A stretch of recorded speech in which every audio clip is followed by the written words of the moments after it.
Hi everyone, Rene with whyamigreen.com, and today I want to harvest my string beans from my beanstalk.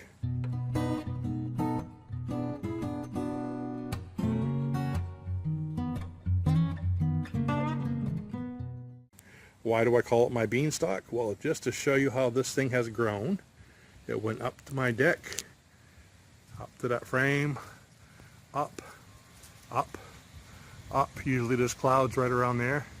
To the second story, up even higher, and I'll try to zoom up. Those are the beans I want to get. Come back down just to show you how tall that is. So we've had a good season. I've picked most of them. I've actually picked quite a few of them. They grew up on the corn and then started going unbelievably tall. And you can see I even have some other ones growing over there.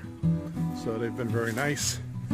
But I just wanted to take a moment to show this to you. I'm pretty happy with the turnout, especially of how my beans grew this year. Thanks for watching, and remember, if you're not growing, you're not green.